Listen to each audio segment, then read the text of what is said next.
Anna's fingers trembled as she keyed in the final encryption sequence. The transmission chamber hummed with barely contained energy, its quantum relays pulsing in rhythmic waves of blue light. Outside the reinforced viewport, Earth hung like a wounded jewel against the void, scarred, burning, but defiant. "How long until they arrive?" Lewis asked, his voice steady despite the situation. He stood at the tactical display, watching the red markers converge on their position.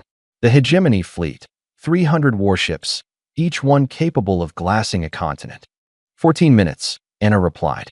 She pulled up the message one last time, reading the words that would echo across 73 civilizations. "Lewis, are you sure about this? Once we send it, there's no going back." Lewis turned from the display, his jaw set. They ignored every warning, every simulation we shared, every mathematical proof that showed them what would happen if they pushed us too far. He gestured to the holographic feed showing their blockade around Earth. They thought we were primitives, animals that could be caged. Anna remembered the Council's last transmission 3 months ago. Ambassador Thelcora's chittering laugh as he dismissed humanity's petition for sovereignty. "You are children playing with fusion toys," he'd said. "The hegemony has maintained galactic order for 10,000 years. You will comply, or you will be sterilized." They had chosen sterilization. "Message ready," Anna announced, broadcasting on all hegemony frequencies, civilian and military. "They won't be able to ignore this." Lewis nodded. "Send it." Anna pressed the activation crystal.to, Galactic Hegemony Council from Earth Defense Command, Sol System Subject. Final warning. Codex Article 7, Section 14, you were warned. 16 months ago, we presented you with the Einstein-Zhao equations. We showed you what happens when you suppress a spacefaring species at the exact moment they achieve quantum tunneling capability.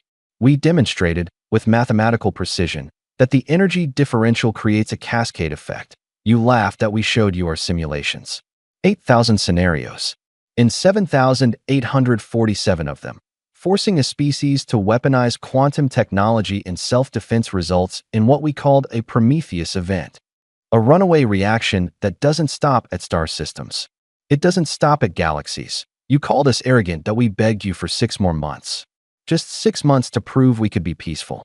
To show you that humanity wanted to join the hegemony as partners, not subjects. You sent the cleansing fleet instead. "They're launching," Lewis said, his voice tight. The tactical display showed a swarm of plasma torpedoes separating from the hegemony vessels. Enough firepower to crack Earth's crust like an egg. Anna's hands flew across the controls. "Quantum mesh holding. Torpedoes will impact in 90 seconds. She looked at Lewis, and for a moment, allowed herself to feel the weight of what they'd become. "We really are monsters now, aren't we?" Lewis moved to stand beside her, taking her hand. "No, we're survivors. There's a difference." The torpedoes struck Earth's atmosphere and vanished on the hegemony flagship Dominion Eternal. Alarms began to scream. "You didn't understand what you were seeing in our simulations," the message continued. "You thought the quantum tunneling technology was a weapon. It isn't. It's a bridge, a door, and you forced us to open it. Every torpedo you fire at Earth doesn't explode. It tunnels. The energy has to go somewhere. The conservation of energy is a universal law, after all. Your weapons have been feeding our network for 17 days now. 900,000 megatons of energy stored in quantum space, waiting. You should have listened to us about the cascade effect." Anna watched the holographic display with a mixture of horror and awe. The quantum network they'd been forced to build, a desperate measure to survive the hegemony's bombardment, was doing exactly what the simulations predicted. Every torpedo's energy, instead of destroying Earth, was being redirected through quantum tunnels to predetermined coordinates across hegemony space. To their shipyards, their colonies, their council worlds. It wasn't an explosion. It was worse. The energy was creating localized quantum instabilities. Rips in space-time that would spread, slowly at first, then exponentially faster. In 3 years, every hegemony world would be consumed by the expanding tiers in reality. In 20 years, it would reach the outer sectors. "They're hailing us," Lewis said. "Audio only. It's the council." Anna authorized the connection. Thelcora's voice came through, high and panicked. "Stop this. We surrender. We'll withdraw immediately." "You can't stop it," Anna said quietly. We told you in the simulations. Once the cascade begins, there's no reversing it.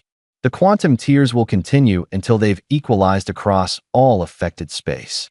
You've doomed us all, the ambassador shrieked. Your own world too. No, Lewis interjected. Earth is protected by the same network. The tears can't form here. We're the eye of the storm.